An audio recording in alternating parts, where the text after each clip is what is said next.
Olá, tudo bem? Sejam todos muito bem-vindos. Nosso bate-papo de hoje vai falar sobre volta às aulas, a importância do acolhimento nesse momento. Já tem gente chegando aqui. A gente vai conversar com a Flávia Sato.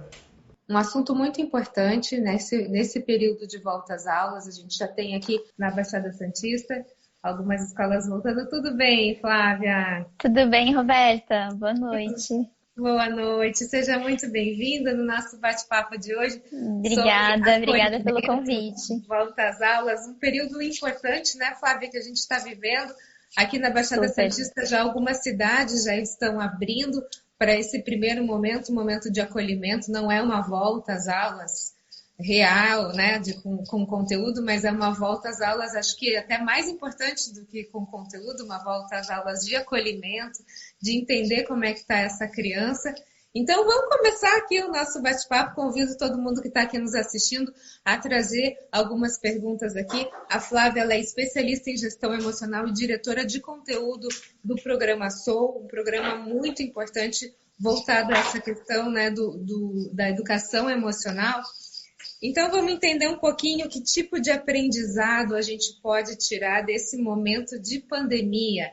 Flávia? Essa é uma boa pergunta. Eu gosto dessa linha que é mais propositiva, né? A gente está vivendo um momento que é muito desafiador e é sempre positivo pensar no que a gente pode de fato aprender com isso, né?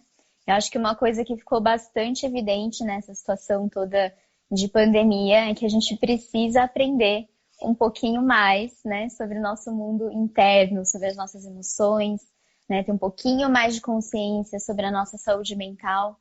Então, acho que esse já é um primeiro passo, né, reconhecer que é necessário a gente fazer esse estudo, né, ter esse olhar para a gente mesmo e saber se autorregular, saber ter estratégias, né, para manter a nossa saúde, tanto fisicamente, é lógico que a gente se preocupa, mas Sim. também emocionalmente e mentalmente, né? Acho que esse é um grande aprendizado que vai ficar para a gente com certeza. E a gente tem esse momento, né, Flávia, dessas cidades já abrindo, aqui na Baixada Santista a gente tem já Praia Grande, Guarujá, São Vicente ainda não sabe, Santos está para decidir essa semana se tem essa retomada das aulas presenciais ou não, e isso realmente é uma decisão que eu acho que compete às autoridades, cada prefeitura sabe da sua Sim. realidade, né?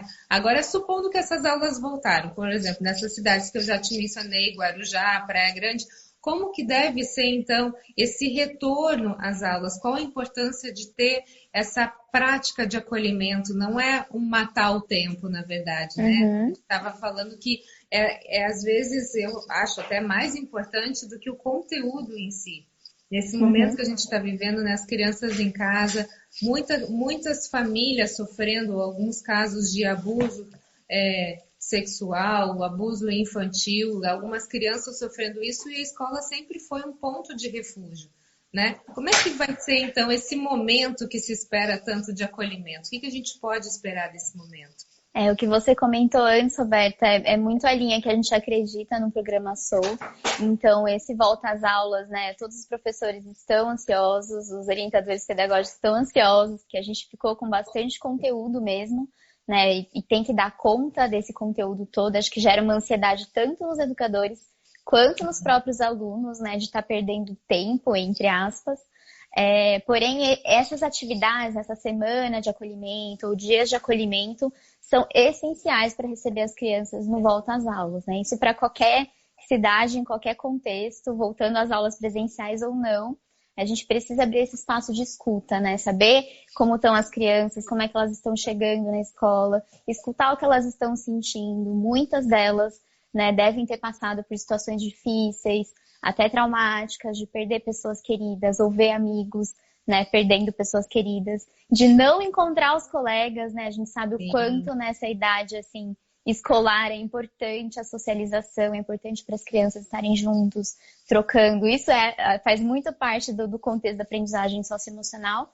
E nesse tempo, então, todas as crianças ficaram, né, com o contato social muito restrito. Então, é importante essas atividades de acolhimento para realmente oferecer escuta e também começar a instrumentar as crianças no sentido de conhecer o que elas estão né, experienciando, saber nomear as emoções que elas estão sentindo, saber acolher as emoções que elas estão sentindo, né? Então, jamais dizer que não se pode sentir tristeza, ou que não se pode sentir medo, ou não se pode sentir ansiedade, né? Tudo isso é muito natural, faz parte da nossa experiência humana, né? Então, nos cabe acolher essas emoções e também instrumentar as crianças para lidarem com todas essas questões, bem como os professores também, que vão precisar ser acolhidos até antes das crianças, né? Exatamente. Tem que ser feito esse trabalho com toda a comunidade escolar, na verdade. A gente está falando de um ambiente que precisa voltar a ser saudável, né? Precisa voltar a ser seguro, tanto do ponto de vista físico, com todos os protocolos, mas também do ponto de vista emocional. Com certeza isso é muito importante. Você tocou num ponto muito importante, eu acho que é o ponto emergencial agora, que é a questão desse acolhimento para os professores. Né? A gente fala muito dos alunos, eu sou mãe, quem tem filho que está nos assistindo sabe a dificuldade que tem sido esse momento de pandemia para as crianças, para as famílias. Agora, eu acho que a gente tem que aqui reverenciar os guerreiros que são os professores, né? Eles se colocaram... Sempre, né, Roberta? Impressionante como a categoria cresceu, né? Porque, assim, eu acho que hoje não tem pai nem mãe que não valorize um professor, né? Que entendeu o que é uma criança dentro de casa, tentando aprender, a gente tentando virar professor em algum momento. Então, eu acho que a categoria dos professores foi extremamente valorizada nesse momento. Agora, é uma categoria que sofreu junto com o aluno, né, Flávia? Com certeza. Eles tiveram de se reinventar, muitos professores não tinham esse domínio da tecnologia e teve que se virar, né, teve que aprender, porque às vezes eu tive com vários professores que eram mais velhos, alguns até de terceira idade, que tinham pavor de celular. A gente até brincou, eu falei, o que você sente falta? Sinto falta de olhar para o aluno. Eu falei, então faz de conta que a câmera do seu celular é o olho do seu aluno. Aí deu aquele alívio, tudo bem então, porque tinha medo do celular. Então a gente está falando, né, de pessoas mais velhas que dominavam o conteúdo e de uma hora para outra se viram esvaindo pela mão tudo aquilo que elas dominavam. Como que eu vou trazer esse conteúdo para uma criança se eu não sei nem usar a forma, o meio, né? Então eu acho que foi um período bem difícil, né, Flávia? Com certeza. E que eles, mais do que ninguém, nesse momento, precisam desse acolhimento. Como que pode ser feito, então, esse acolhimento para os professores nesse momento agora? Acho que você tocou num ponto bem importante, Roberta, que acho que todas as profissões, na verdade, todo mundo, né, tá passando por essa pandemia e tá todo mundo sofrendo de diferentes formas, né? A classe dos professores, acho que tem um problema ainda maior, né? Porque o fazer do professor, a atividade dele já é em si muito afetiva, né? Já é de um contato que não é só conteúdo com os alunos, é o estar todo dia, é o ver todo dia, encontrar, ver como as crianças estão, como os adolescentes estão. O professor é uma figura muito importante na formação, né? Emocional e psicológica de todos os sentidos das crianças e dos alunos. Então, esse fazer que é muito afetivo, quando ele tem que ser transposto para esse mundo que a gente está sempre à distância, né, e o digital, é o que você falou, muitos professores não estavam prontos para essa transição, né? Algumas escolas já tinham mais sistematizado essa questão do ensino à distância, das tecnologias disponíveis, mas a maioria, e a gente viu isso acontecendo, não estava com isso assim, né, na ponta dos dedos, não estava pronto. Então foi um desafio, realmente, não só o fazer do ponto de vista técnico, mas como é que eu dou aula, né, com uma câmera? Como é que eu dou aula, me conecto com os meus alunos, escuto os meus alunos, e como é que eu faço eles prestarem atenção em mim? Os professores que estão acostumados a usar muitos artifícios, né, especialmente de educação infantil e Fundamental 1, não podem mais, né, ou tem que repensar como é que eu uso os artifícios. Então, super desafio, com certeza, além de todos os outros, né? Além de ser também, de estar preocupados com a própria saúde, além de estarem preocupados com a própria família, então tudo isso.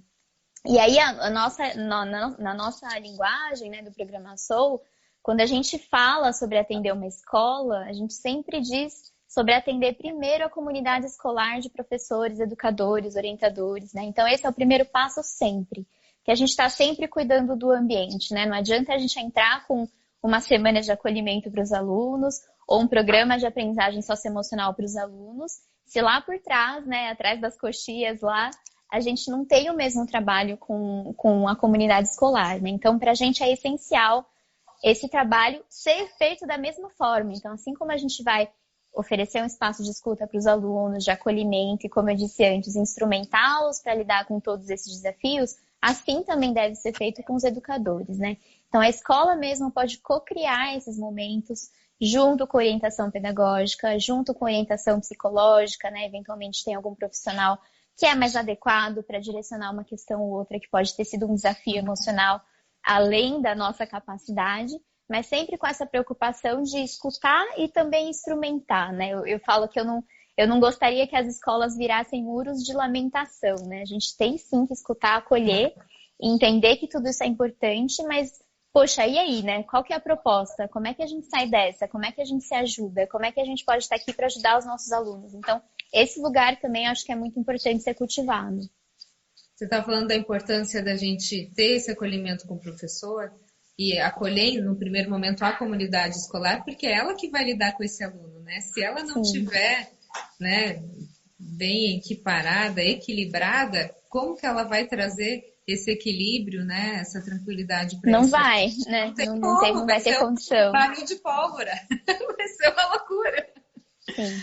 Então, eu acho que é isso. Agora, se a gente vai falar em atividades de uma forma bem específica, Flávia, o que a gente pode pensar, então, numa escola que está retomando as atividades, por exemplo, essa semana? A gente tem aqui o retorno dos professores de várias idades, a gente tem muitos professores, às vezes, em grupo de risco, esses provavelmente não retornam, né? Mas a gente tem esses outros professores que estão enfrentando uma pandemia, estão enfrentando situações de medo, a questão do desemprego, né? Tem a questão econômica junto com a questão da saúde, vira um angu só e fica uma loucura. Então, como trazer tranquilidade para esse profissional? Aqui a gente está, a Catarina Munhoz acabou de entrar, ela é professora de educação física. Ela cuidou das meninas, acho que desde que elas tinham 3, 4 anos. Ela dá aula de ginástica para as minhas filhas. Cata, como é que você tem trabalhado nesse momento agora, por exemplo? Né, uma professora de educação física, que às vezes pensa, puxa vida, como é que eu vou fazer esse trabalho agora que fica no contato físico? Enfim, eu acho que passa muita coisa na cabeça desse professor, né? E os professores que eu tenho contato, né, que estão muito ligados à educação física, à consciência corporal, ficaram assim, né? Como é que eu vou fazer agora? Porque os alunos estão em casa e a gente tem esse fenômeno não só com as crianças, né? Os adultos também. A gente teve um aumento muito grande de ansiedade, de dificuldade de lidar com a atenção, de concentração, que também está associado a essa falta do próprio movimento, né? Do sair de casa, do ir para a rua, do fazer coisas com o corpo, né? Seja um esporte, ou mesmo as crianças na educação física. Então, isso tudo fez muita falta nesse contexto, né? Eu vi professores de educação física, assim, bastante desafiados, né? Em como entreter as crianças, mas também como educar no sentido da importância dessa consciência do corpo, né? Da saúde do corpo, especialmente nesse contexto que a gente está vivendo, né? A gente deveria estar super preocupado em fazer tudo para estar muito saudável, né? Para lidar com isso da melhor forma, assim, com certeza.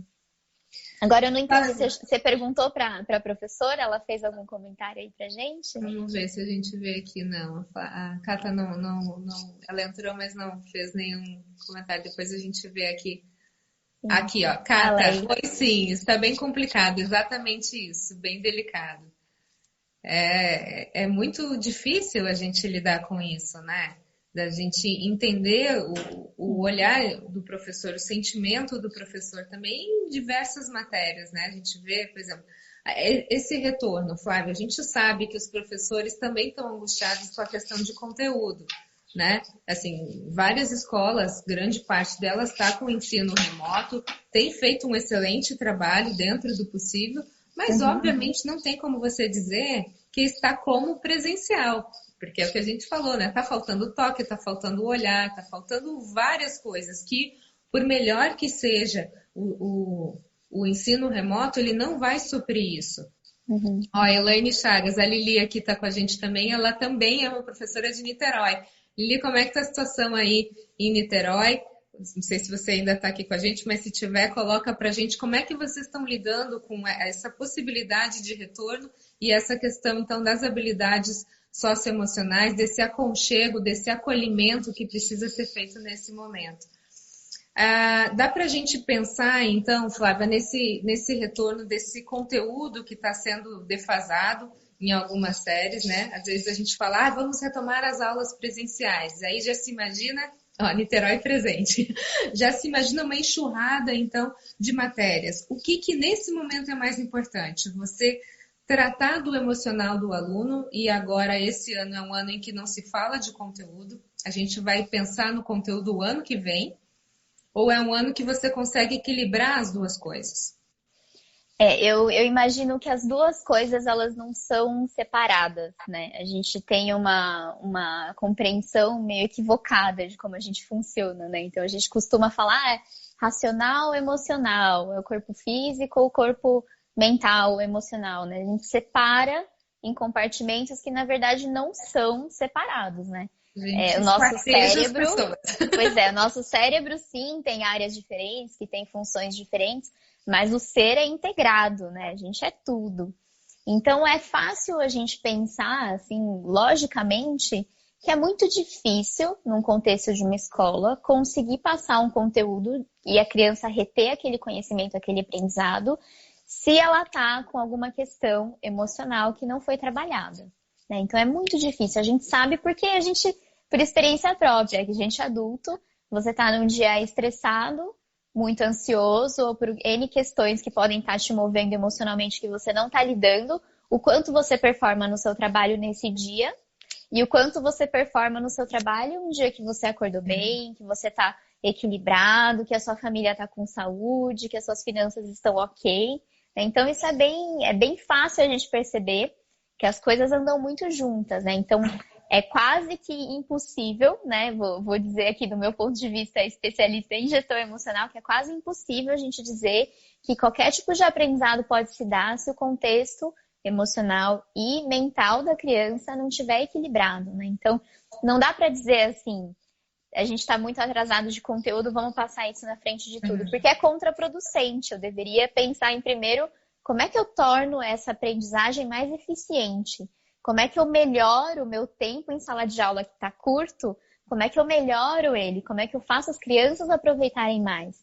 E a forma estratégica de fazer isso é fazendo esse trabalho emocional anteriormente, né? Agora, como você colocou assim, será que a gente deveria só fazer isso? Também não, porque eu acho que também geraria muita ansiedade, também seria contraproducente, né? Se as crianças irem para a escola só para fazer esse trabalho, ainda que ele seja importante, elas vão continuar preocupadas com o conteúdo que vai continuar atrasado, os educadores também vão continuar preocupados, pressionados para ensinar esse conteúdo. Então, acho que as coisas têm que estar muito equilibradas, assim, como sempre, né? Tudo muito equilibrado é melhor. Então, acho que nesse momento também a sugestão é que as primeiras atividades, nos primeiros dias de aula, se possível a primeira semana, sejam compostas por atividades de acolhimento, né, para fazer essa escuta, receber as crianças no melhor contexto possível, para daí então, né, a partir desse terreno um pouquinho mais fértil, a gente começar a trabalhar os conteúdos que estão atrasados, né, entre aspas, e que a gente pode então começar a dar cabo, né, no volta às aulas. A gente fala muito sobre competências socioemocionais, né? Que eu acho que está na moda agora, as escolas estão falando muito, tem algumas matérias, né? Que acabam trazendo esse assunto. Para a gente explicar aqui um pouquinho para as pessoas, Flávia, o que é exatamente uma competência socioemocional? Tá. Eu vou usar um parâmetro da Unesco, que foi mais ou menos da onde surgiu essa conversa de aprendizagem, né, de competências socioemocionais, né? Então, lá no começo dos anos 90, a Unesco repensou um pouco o nosso modelo de educação, né? E eles falaram assim, a gente precisa educar, para fazer uma educação integral, né, de fato formar indivíduos melhores e que vão exercer na sociedade todo o seu potencial, a gente precisa cuidar de 4 pilares, basicamente, né? Então, o saber conhecer, o saber fazer, o saber ser e o saber conviver. Então, esses são esses 4 pilares. Se a gente pensar na escola, que a gente conhece tradicionalmente, talvez da nossa geração, talvez da geração dos nossos pais, a escola cuidava muito bem de 2 pilares, né? O saber conhecer e o saber fazer. Então, a gente estava pensando muito mais assim, é importante alfabetizar, é importante ensinar soma, subtração, multiplicação, chegar lá na equação de segundo grau, é importante. Tudo isso por quê? Isso tudo era ferramenta do que a gente entendia como fazer, né? Então, para a criança ser um advogado lá no futuro, para a criança ser um engenheiro lá no futuro, ter um fazer profissional, ele precisa conhecer algumas coisas. Então, a escola foi mais ou menos modulada nesse lugar.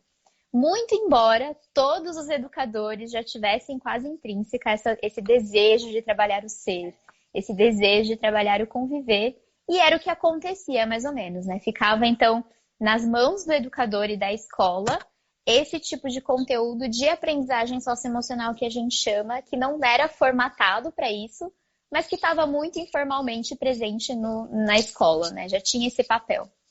Quando a gente começa a falar desse parâmetro, né, que a Unesco dá, desses 4 pilares, a gente começa a olhar para a educação e falar, puxa, acho que falta alguma coisa aqui, né? Formalmente, falta alguma educação que ajude esses seres humanos, esses pequenos seres humanos, a aprender mais sobre o que é a dimensão do ser e o que é a dimensão do conviver, né? Então, que tipo de competência a gente precisa ensinar na escola para que a gente garanta que esses adultos sejam mais plenos, né? Tenham uma vida mais saudável de todos os pontos de vista.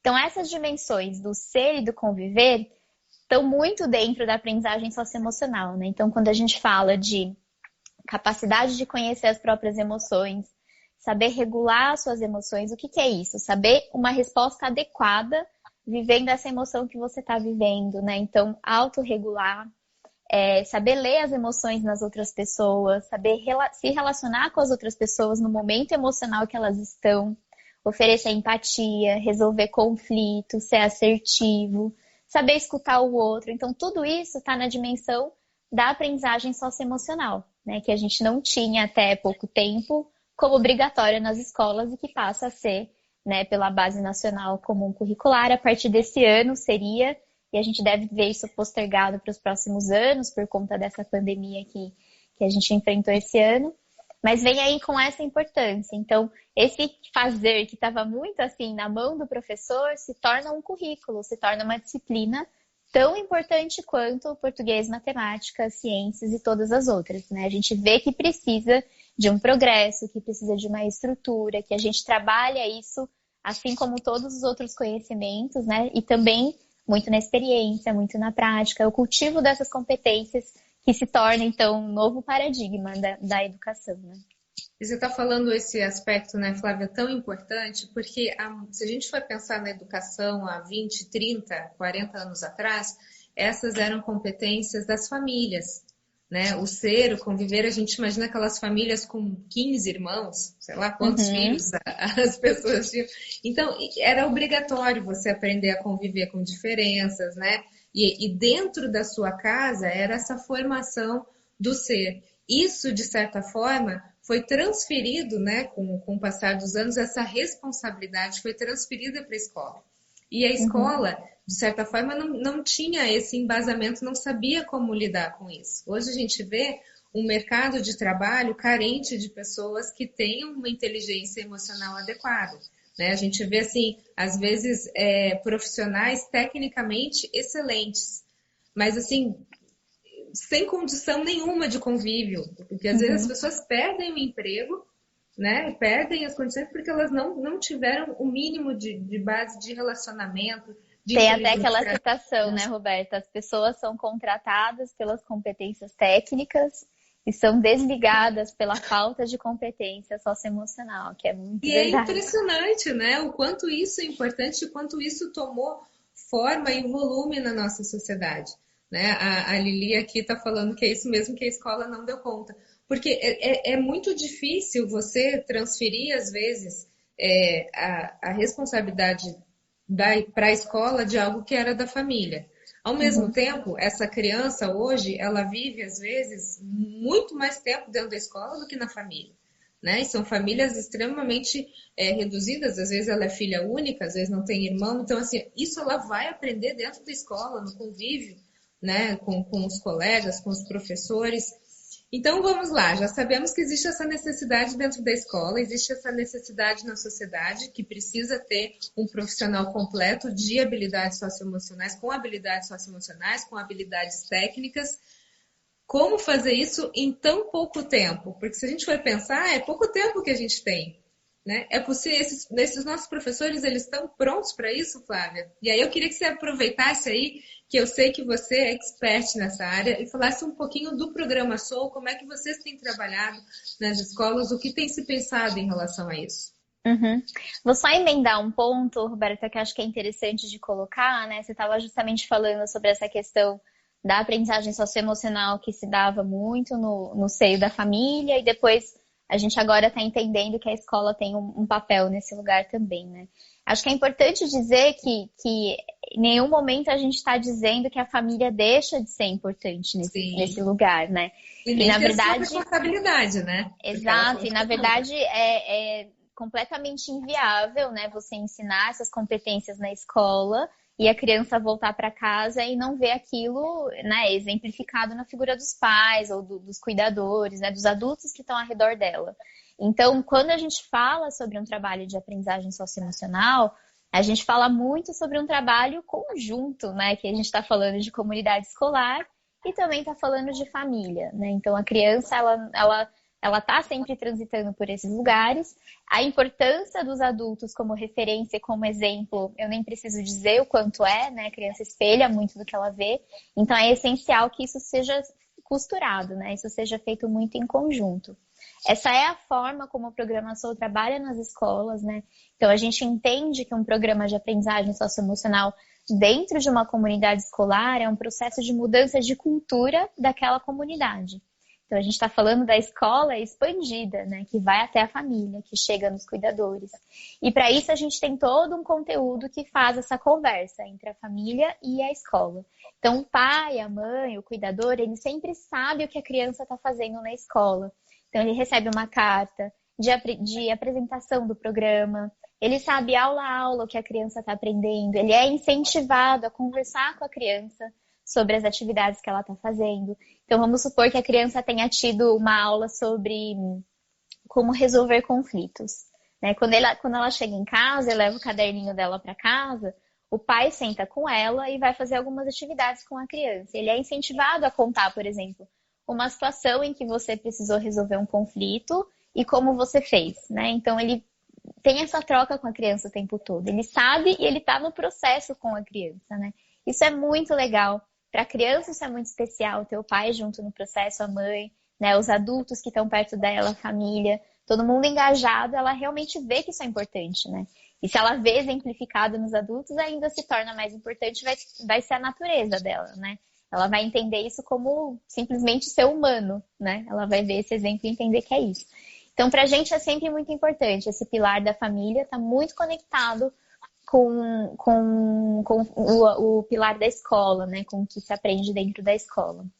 Agora eu perdi, eu acho que a pergunta que você tinha feito anteriormente, eu resolvi engatar esse gancho aqui e perdi. Eu só vou aproveitar aqui que a Glaucia Antonioli, ela é diretora do Colégio Objetivo de São Vicente e ela está falando em cima dessa sua frase aí, que a pedagogia sistêmica pode ajudar muito. Sim, que é esse entendimento de que, na verdade, tudo ensina, né? A família ensina, a escola ensina, mas o mundo também ensina. E quando a gente fala sobre, né, aprendizagem socioemocional, a importância de ter isso na escola, não é para uma criança, não é para um grupo de crianças, é porque a nossa visão, o nosso sonho grande é que no mundo adulto, de daqui 5, 10 anos, as pessoas sejam mais equilibradas, né? As pessoas tenham mais domínio sobre como conviver adequadamente, com harmonia, cuidando do outro. Então, essa visão, né, para a gente construir esse mundo, a gente precisa começar por algum lugar. E aí o nosso caminho mais óbvio é pela escola, né? Quanto antes a gente começar a aprender esses conteúdos, essas competências, quanto antes a gente puder exercitar isso, né, na nossa sociedade, melhor. Mais fortalecidas elas vão chegar na idade adulta, né? Isso é essencial. Fábio, eu acho que a gente pode pensar, né? Muita gente pensa na pandemia como uma coisa muito absurda, muito triste que aconteceu com a humanidade de uma forma geral, e obviamente teve esse viés, mas eu acho que é um momento de intenso aprendizado, né? A gente teve a oportunidade de parar o que a gente estava fazendo. E a escola também teve oportunidade, entre trancos e barrancos, porque a escola teve que correr atrás para entender esse ensino remoto, para se preparar, mas, de certa forma, a gente colocou o pé no freio de tudo que estava se fazendo. E eu acho que é uma excelente oportunidade da gente pensar a educação, o que a gente está fazendo com as nossas crianças de uma forma geral, né? O que é essa educação que a gente está fazendo dos anos até 2020, o que ela trouxe para essa criança e o que eu posso mudar, o que não está dando certo, será que dá tempo de eu pensar e ver o que não está dando certo, equacionar esses números e trazer realmente o que importa para essa nova geração? Nesse momento de retorno às aulas presenciais, dessas atividades de acolhimento, você acha que é possível a gente, enquanto sociedade, eu estou falando enquanto o Brasil já é um papo mais acima, mas será que é possível a gente pensar nesses erros que a gente teve na educação e quais seriam os acertos, o que a gente poderia fazer daqui para frente em relação a isso? Com certeza, Roberta. Acho que talvez não erros, assim, né? Acho que tudo que a gente fez de alguma forma trouxe a gente aonde a gente está. E acho que o momento agora é de repensar, talvez, o que a gente pode fazer diferente em função do que a gente quer construir, né? Obviamente as escolas foram formatadas dessa forma, a sociedade foi formatada dessa forma, porque era a melhor forma que a gente poderia fazer com os recursos que a gente tinha, né? A partir desse momento que a gente começa a vislumbrar outras coisas que são importantes, né?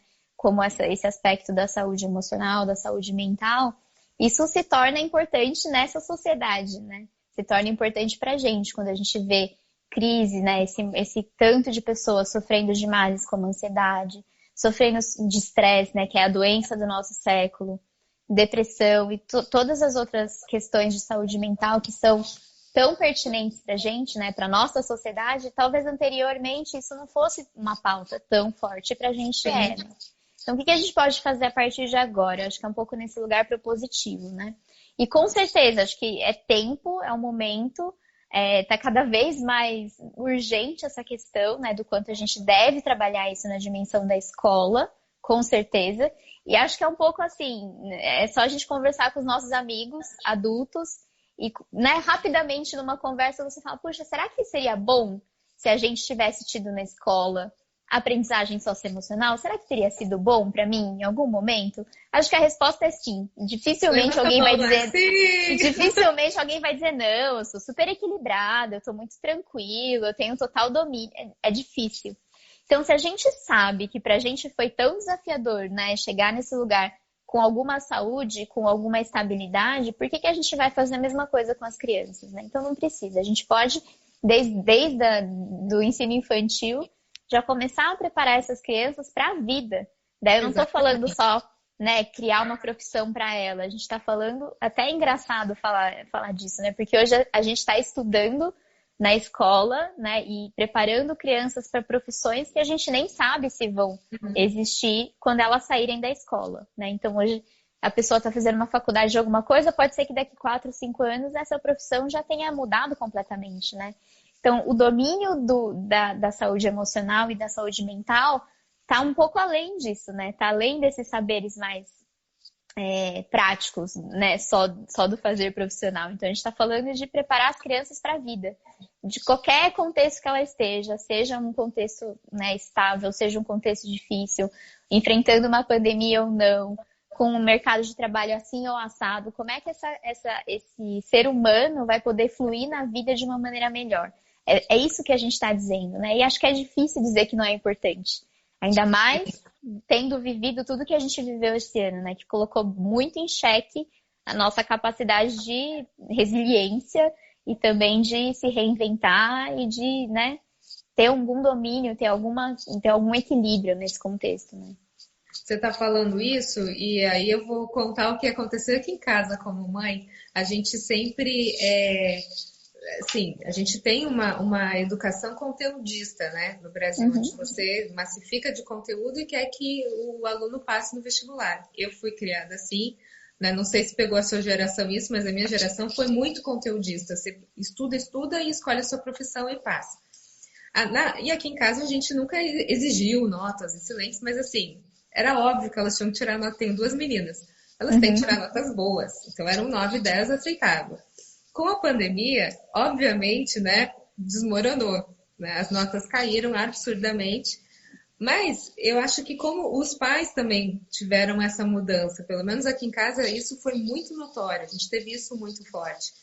Né? Não se pede mais nota. Claro que eu quero que elas aprendam, mas eu quero que elas ultrapassem as dificuldades. Está difícil? O que eu preciso ensinar? Não quero ensinar... Resiliência, né? Exatamente.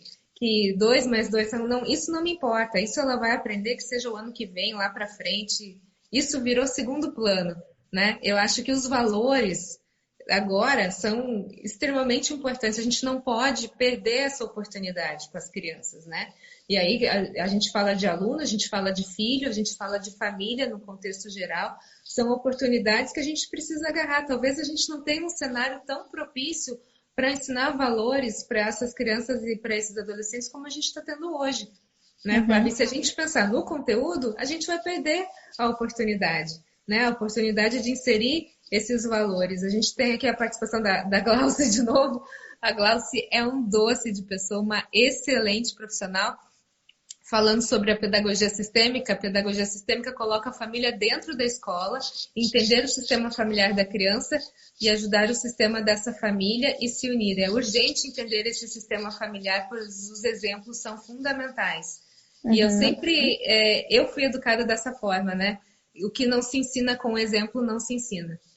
Então, eu acho que isso é o que a gente vai formar no caráter dos nossos filhos, das nossas crianças, muito mais do que saber a regra da acentuação, saber onde coloca o verbo. Claro que, né, eu quero que elas sejam excelentes profissionais na escolha delas, mas como você falou, elas podem estar estudando para profissões que ainda nem existam. Então eu falei, nem se preocupa o que você vai querer ser quando crescer. Talvez ainda não tenha aparecido. Não exista, é. Mas o caráter formado nessas habilidades socioemocionais, a oportunidade é hoje, né, Flávia? É agora. E a gente tem que aproveitar enquanto família e enquanto escola. Com certeza. A gente vê uma tendência um pouco da educação ser mais reativa, né? Então, às vezes o mercado de trabalho exige um determinado profissional, daí a faculdade vai formar esse profissional, daí a educação básica vai formar essa pessoa que vai entrar na faculdade para ser esse profissional. Vem muito tem essa relação direta, né? Mas no momento que a gente começa a ver as pessoas em posições, em tese, super bem-sucedidas na sociedade e vivendo questões emocionais tão desafiadoras, a gente começa a questionar um pouco esse modelo, não do sucesso em si, né? Então, acho que a gente nunca, de nenhuma forma, está dizendo que a gente não deveria estudar conteúdo, que a gente não deveria dominar a técnica, que a gente não deveria buscar o sucesso e crescer profissionalmente. Isso não é esse o discurso, mas dizer que a que custo a gente chega nesse lugar, né? E o que a gente pode fazer para trabalhar, então, esse domínio de forma integral, né? O ser humano de forma integral, tanto a cognição, quanto a emoção, né? Quanto o controle a consciência sobre os próprios pensamentos e a saúde mental. Como é que a gente trabalha tudo isso junto para assim você chegar lá na frente, ser um profissional super bem-sucedido do ponto de vista de carreira, mas também com muita saúde, com plenitude, com capacidade de usufruir essa vida que você construiu, né? Então, quando a gente começa a ver esses movimentos nas empresas, né, de, puxa, a gente tem que cuidar da saúde mental. Então, hoje a gente vê as empresas mais valiosas do mundo, lá no Vale do Silício, né, Apple, Microsoft, Google, todas elas oferecendo meditação para os funcionários, por exemplo. Isso é uma forma de cuidado e é também uma forma de tornar essa pessoa altamente produtiva. A gente está falando de capacidade de foco, de concentração, mas ao mesmo tempo sem detrimento da saúde mental, né? Sem causar estresse, sem causar burnout, que é uma síndrome que a gente está vendo acontecer muito no mercado de trabalho. E aí descendo, né, o nível, então a gente falou de mercado e ensino superior. Hoje as grandes universidades estão pesquisando, né, os benefícios desse equilíbrio emocional para a própria vida e também, né, para para você ser bem-sucedido assim na sociedade. Então, hoje a gente tem as grandes universidades de ponta, as Ivy Leagues nos Estados Unidos, né, que são as 8 universidades de referência. Todas elas têm ou um centro de pesquisa, de fato, né, de saúde mental, de meditação, ou oferecem práticas, ou tem uma disciplina voltada para esse conteúdo de felicidade e bem-estar. Né? Então, a gente diz que a próxima fronteira desse domínio, né, de realmente falar, puxa, equilíbrio emocional é essa bandeira, né, a bandeira do nosso tempo, é chegar na educação básica, que é onde a gente está chegando agora, ainda bem, né? E aí veio, assim, essa escadinha, chegou na educação básica, a gente entende que, puxa, isso vai vingar, isso realmente vai transformar, tem potencial de transformar o mundo que a gente está vivendo em uma coisa muito melhor. Acho que a gente não consegue nem vislumbrar o que seria o mundo se todo mundo tivesse essas competências fortalecidas. É isso aí, a gente finaliza então aqui com o que a Glaucia colocou: sucesso é estar feliz e dentro do que escolheu ter valores e um movimento de mundo melhor. Flávia, foi uma delícia conversar com você. Por mim, eu ficaria horas aqui, mas eu prometi que eu ia te liberar com 40 minutos. Se você tiver 40 minutos, eu vou cumprir, senão eu não tenho você de volta depois. Se tiver alguma pergunta que sobrou aí, Roberta, a gente pode responder também. A gente tem aqui, ó, a Sueli Elias está aqui com a gente também, mantenedora do Colégio Objetivo. O pessoal tá falando live maravilhosa, parabéns. São várias perguntas. Eu já deixo o convite aberto, Flávia, para a gente retornar esse nosso bate-papo. A gente está voltando às aulas agora essa semana, né? Muita coisa vai acontecer ainda esse mês. Eu acho que é um assunto muito importante para a gente debater. A Lili Chagas aqui, excelente. A Lili, nossa, Lili, que saudade, hein? A Aline Bento também, de São Vicente. Pessoal aqui, enfim, tem gente de todas as cidades do Brasil aqui nos acompanhando, num assunto muito importante, muito pertinente para esse momento. Flávia, a gente volta a se falar, trazendo muita saúde, muita integridade para essas crianças. Que Deus te abençoe. Posso dar um recadinho final, Roberta? Claro, fica à vontade. Eu estive semana passada com muitos educadores na região de Salvador, né? A gente esteve lá encontrando professores, diretores de escola, e eu escutei de muitos deles a sensação assim de, puxa, ainda bem que tem alguém pensando nisso, né? Eu achei que eu estava sozinho. Então, eu queria deixar esse recado, assim, para quem está vendo a gente, né? Educador, coordenador, diretor de escola. Vocês não estão sozinhos, né? Tem muita gente pensando nesse contexto, tem muita gente propondo soluções, né? Acho que o Programa Soul é uma solução muito interessante para esse contexto, tanto para a gente pensar agora, quanto para a gente pensar justamente no que eu estava comentando com você, que é essa visão, né, da construção do mundo que a gente quer, né? De onde a gente quer viver e de onde a gente quer que as nossas crianças vivam no futuro, né? Então, vocês não estão sozinhos, né? Contem com o nosso apoio, contem com a nossa ajuda. Procurem saber um pouco mais, né? O Programa Soul está aí para isso e a gente está super à disposição. Roberta, agradeço o convite e sempre que você quiser bater um papo sobre isso, a gente está à disposição, com certeza. Muito obrigada, Flávia. Obrigada a vocês que nos acompanharam aí. E fica então, próximo mês a gente volta a se falar. Muito Combinado. obrigada. Boa noite. Você. Tchau, gente. Tchau. Obrigada.